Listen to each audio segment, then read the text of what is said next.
Hi, I'm Joe Oliver. I'm a clinical psychologist and an ACT therapist, and today I'm going to give you an overview of the ACT model. Acceptance and commitment therapy, said as one word, ACT, is a widely recognized evidence-based approach to psychotherapy and understanding and changing human behavior. Its main focus is to increase psychological flexibility and promote meaningful behavior change through the use of concepts like acceptance and mindfulness. ACT encourages a broad acceptance of thoughts and feelings rather than trying to change them, working with issues head on instead of trying to bury one's head in the sand. ACT views suffering as a normal part of the human experience and focuses on helping individuals create a rich and meaningful life despite challenging circumstances. When I first heard this bit, I thought it was a bit weird, like, aren't we supposed to be getting rid of suffering? So let me just unpack that a little bit, because it's hard to underline just how radically different this notion is from mainstream ideas or even kind of general therapy ideas. So often, it's about eliminating stuff, getting rid of negative thoughts and negative feelings, or fixing broken stuff and broken people. There's a real strong message out there in society of just do it, get over it, it's no big deal, cure it, fix it, stop thinking about it. And of course our society is absolutely obsessed with things like medication that are designed to take away all our problems and provide us with everlasting, fulfilling happiness and bliss. We have become obsessed with this idea of happiness. And this idea, the myth, the fantasy of happiness, and this idea of happy normality, as if we're supposed to be happy, relaxed, chilled out all the time. Well, quite the opposite is indeed the case. And here's a metaphor that I really love. Human beings are probably a little bit like a computer that's trying to run an outdated operating system, like a Mac that's trying to run an iOS 3. It's slow, it's clunky, and not very efficient. And how do we end up in this situation? Well, largely evolution. A lot of software that we currently have is from an age that's long gone by, an age where we had to be constantly vigilant for things like, lions or tigers or bears or other things with really sharp teeth. And us humans, being fairly short on teeth and claws or anything probably useful in a fight, we had to develop other skills to make sure that we didn't end up on the menu. And this included being constantly vigilant, both to threats from lions and tigers, but also threats to within inside our group, this core group that we existed within as hunters and gatherers. And we didn't want to get thrown outside the group, because what happens if we did? That would mean a certain end to our existence. So, to paraphrase Ruby Wax, our brain doesn't really give a crap about our happiness. What it cares about is you staying alive and you passing on your genetic legacy. That's the thing it's most interested in. So all of this was great for our Paleolithic existence, but it's not really that great for modern life. We don't have lions and tigers chasing around so much, and the threats to our social existence is a little less, and probably really only comes from, say, embarrassing ourselves on a drunken night out. But that really doesn't represent a threat to our existence. So this is what we've got. Rather than the idealized happy normality of happy, shiny people, we are rather the ancestors of the anxious, the warriors, the ruminators, and this is our legacy. This is what it means to be human. We therefore have this mind that is constantly looking out for threats and problems and trying to solve them by predicting the future, or ruminating and worrying about the past, thinking things like anxiety is bad, I must avoid it at all costs. And you can see this from the DSM, the Diagnostic Bible of Psychiatry, which is working very hard to catalogue all the manner of human ills that are out there. An endless task, and you can see over the years it's got thicker and thicker and thicker and thicker. And it makes us wonder, is that what it is? Is that what we are to be human? And this is not really a problem unless we think it's a problem. And once we start thinking that we are somehow have to be happy all the time, we fall into this trap of happiness. But when we acknowledge these limitations, the limitations of our human mind, that's when we can start to develop true freedom and let go of this fight of trying to change ourselves and lean into who we really are and begin to value a life of meaning and purpose. And this is fundamental to the ACT model, and it helps us recognize these limitations and lean into them and live life rather than trying to fight against them. Acknowledging that our emotions are not problems to be solved by our busy, language-infused minds, but rather experiences to be appreciated, acknowledged, and listened to. The core processes of the ACT model include attention to the present moment, acceptance, diffusion, self as context, values, and committed action. And all of these combine together to create this core process of psychological flexibility. And if you look up ACT, you see it often widely represented in this diagram that's called the Hexaflex. It's a hexagon, 6 processes, and it's about flexibility. So let's go through each of these processes one by one. And we're going to start with diffusion. And that's a really interesting place to start because that's often where a lot of our problems begin. It's this languaging ability that we have. And diffusion, well, it's a made-up word, which brings together this idea that we are fused with our thoughts. And when we are fused with our thoughts, that's when our thoughts become very real and important, and we need to pay lots of attention to them. It's like we and our thoughts become fused together as one. They are true and real. And when that happens, of course, they start to guide our actions quite prominently. And, there's a whole host of thoughts that might be available, but imagine you get the thoughts like anxiety is bad or sadness is scary. What are you going to do? Well, obviously you're going to avoid those kind of experiences because they're bad and scary. And you're going to miss the opportunity to learn anything about what anxiety really means or what sadness really means. Diffusion, which is the opposite of this, involves creating some distance from our thoughts, allowing us to observe them and to notice them without being ruled and dominated by them. And the ACT model encourages us, individuals, to see our thoughts as just that, as thoughts. They are not facts, well, they're not necessarily facts, and they might not necessarily represent reality. It might be the case that they do, and we need to attend to them really closely, and they are real and factual, but oftentimes they're not. Sometimes we get as many as 6,000 thoughts a day, and we have to think to ourselves, which ones do we really want to attend to? Are they all real? Probably not. So this shift in perspective helps to reduce the impact that unhelpful or maybe even harmful thoughts may have on us and our ability to be flexible, and it increases our mental flexibility. So a really nice metaphor just to leave you with is this notion, you saw me do it before, is hands as thoughts. So when we're fused, our thoughts are like here and they're right up in front of our face and we can't really see anything, they obscure everything.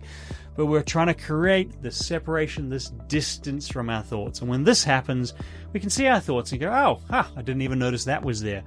And we have the opportunity to do something different. Okay, process number 1. Number 2 is acceptance. And as you might expect, this is a fairly key part of a model called acceptance and commitment therapy. And this element is about being open to experiencing the range of thoughts and emotions, especially the difficult ones, the ones we might, if we're honest with ourselves, rather not have. And experiencing them, have them, without trying to change them, avoid them, or control them. And ACT encourages us to accept and even embrace these feelings as they are without trying to change them, rather than trying to suppress them or alter them or get rid of them. So the opposite of acceptance is experiential avoidance, this notion of pushing away our emotions even when it causes us harm and causes us disruption, maybe even damage.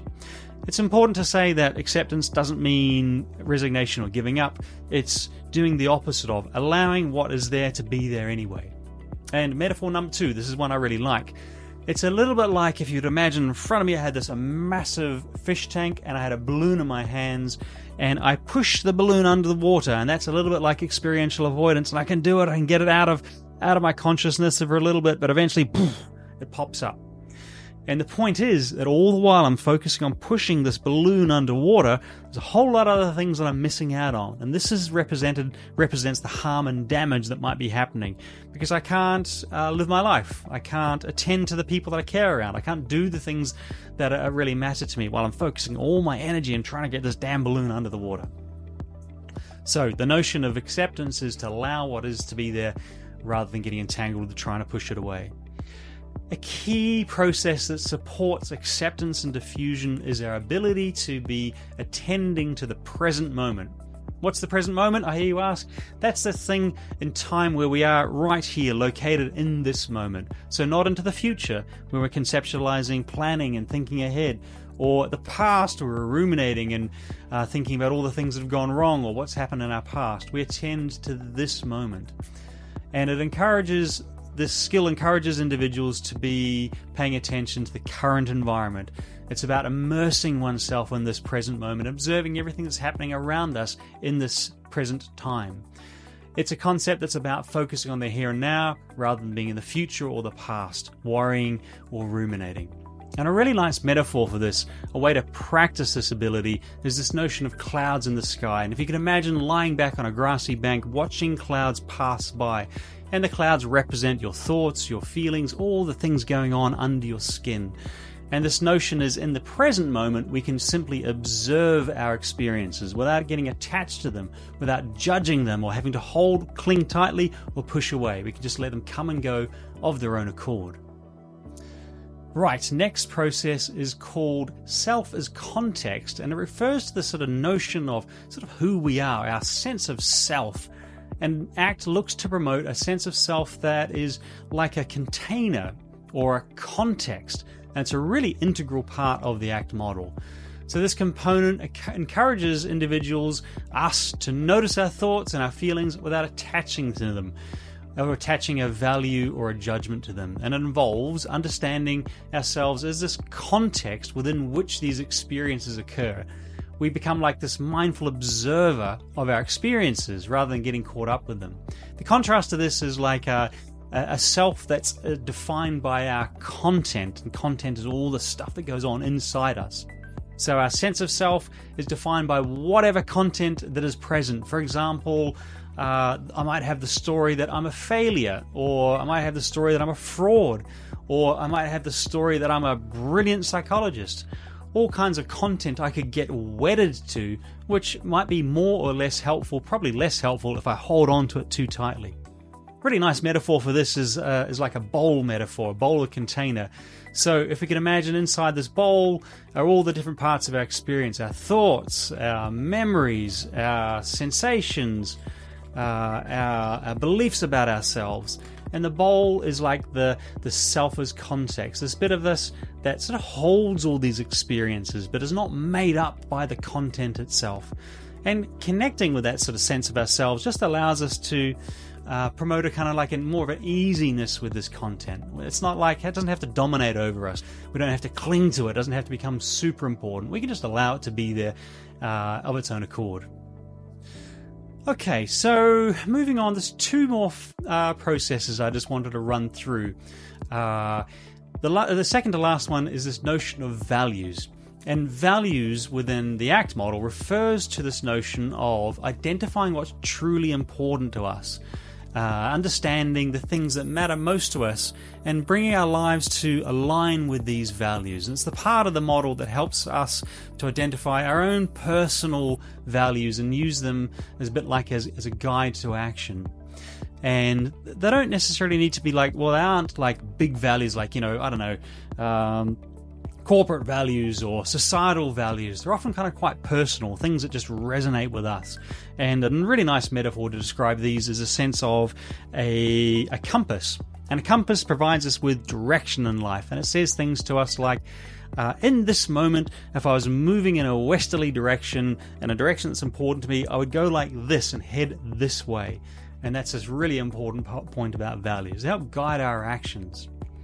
Very lastly, committed action, and obviously you've heard this in the title of this therapy, acceptance and commitment therapy, and this is where this comes in, the final component, and it involves taking these proactive steps guided by our values towards important things in life. So not just about identifying values, but committing to them, actually doing them, and making this conscious effort to live a value-driven life. That's where the rubber really hits the road. I often kind of think committed action is this sort of thing where when life gets really tough and we're like going through the swamp of life, committed action helps us to orientate towards this direction we want to move in, and helps us with a sort of sense of persistence, determination often to continue with our values, not when it's like a 6-lane highway and super straightforward, but when it's windy and backtracks and takes us through the swamps. We persist with those times because it's about things that matter to us. Let's do a little bit of a history review in terms of where ACT came from. I'm a bit of a history nerd. I love to know where things originated from.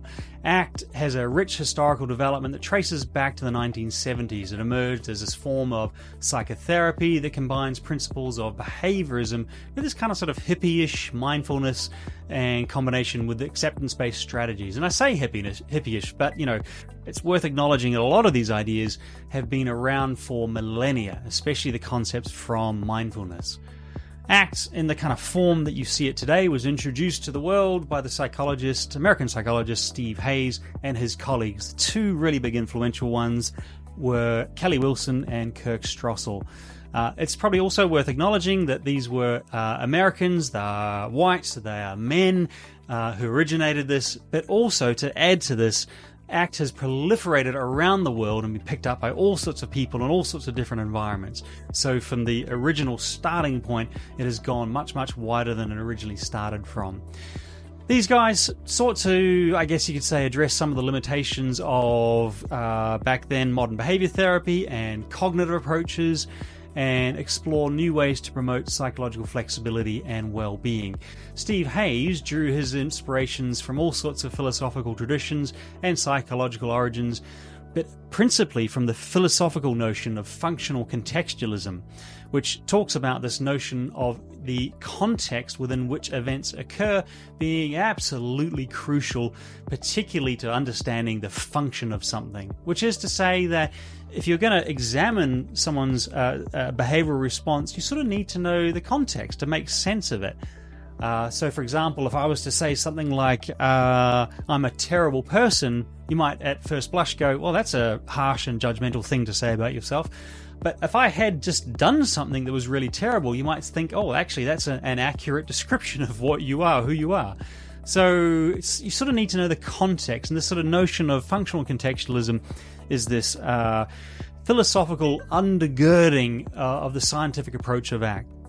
Out of this came this idea of relational frame theory that grew up alongside ACT. Relational frame theory, RFT, is this super geeky, super nerdy, super fascinating behavioral account of human language. I'm not going to cover it here, but if you're interested in any of this, I would highly recommend reading about it more. It's kind of dense. It's super fascinating, though. Check it out. Theoretical foundations of ACT can be traced back to the works of behaviorists like B.F. Skinner, and people like this really emphasize the importance of context and the impact of language on behavior and human behavior. And before you start yawning at behaviorism, remember, behaviorism are the ideas that powered Google to nudge you to watch videos like this one. Google know this very well, as does Meta and Facebook. Behaviorism is what you use to train your dog, to train your cat, to train your dragon, your partner. It's how your boss keeps you coming back to work. It's this fundamental idea that organisms' behavior is shaped by the context it finds itself in. It moves towards or does more to bring the stuff that it likes, and it moves away from the stuff that it doesn't like. And it's these ideas that set the stage for the development of ACT's core concepts like cognitive fusion, experiential avoidance, and values-based action. So, behaviorism is alive and kicking, very much so. As acceptance and commitment therapy continue to evolve, researchers and practitioners are constantly refining its techniques and applications. And I think this is one of the most exciting things about this particular approach is the commitment to the science and the commitment to changing and progressing the therapy approach. And I have no doubt that in 20 years' time, when someone was to go back and dig up this video from the dusty archives or wherever it found itself, they would look at it and go, oh my gosh, this is so out of date. These concepts are so old. And I hope that would happen, because that would suggest the science has continued to progress this endeavor. The therapy, as I was saying a little bit before, that has expanded beyond just the therapy room, and it includes all sorts of specialized variants for particular populations, like working with adolescents and young people and families, working with couples and groups, working with people who experience trauma, working with people who experience very severe and impactful mental health problems. It's also been used with athletes, used for people who have experienced health problems. At the wide range of areas that it's been used in is one of the standout features of the ACT model. Today, ACT stands as a prominent approach in the field of psychotherapy and beyond, offering individuals like a really interesting and practical way to be developing this idea of a compassionate path towards psychological well-being and cultivating acceptance and mindfulness and values-driven action. Super cool. Let's take a little look at the supporting evidence for ACT. Over the years, ACT has gained increasing recognition and popularity as an evidence-based therapy for all sorts of mental health conditions and beyond. Its effectiveness has been supported by loads and loads of research studies and clinical trials, and it's been used with things like anxiety disorders, depression, substance abuse, chronic pain, and many, many others. And it's extended beyond just therapy, as I was saying before. It's been applied to areas like education to enhance student well-being and academic performance, sports psychology. ACT helps athletes build mental resilience and manage performance anxiety. In the workplace, it helps people continue to promote their well-being and job satisfaction. ACT principles support parents in nurturing relationships with their children, and ACT has been used in performance-oriented fields like the arts or leadership development to manage anxiety and enhance outcomes and performance. These applications demonstrate the versatility of ACT way beyond just the therapeutic context. There are now over 1,000 randomized control trials at the point of recording this, that have explored the effectiveness of ACT, and there are another 400 or so published meta-analyses, systematic reviews that have looked at the evidence-based grouping together different types of trials. Let's take a look at training in ACT.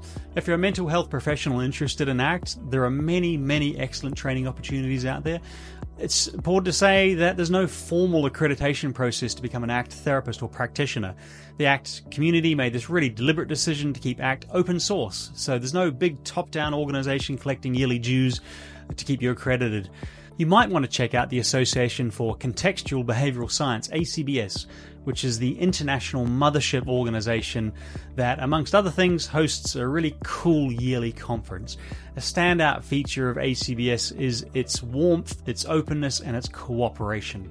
Finally, I should say that at Contextual Consulting, we deliver all sorts of online training courses from world-renowned professionals and experts, and we cover the fundamentals of ACT training and ACT therapy. So you can visit our ACT therapy training page to find out about our upcoming workshops, our large selection of on-demand courses that we've got. If you have any questions on anything that I've talked about in this session, please feel free to drop me a line and I'll do my best to help.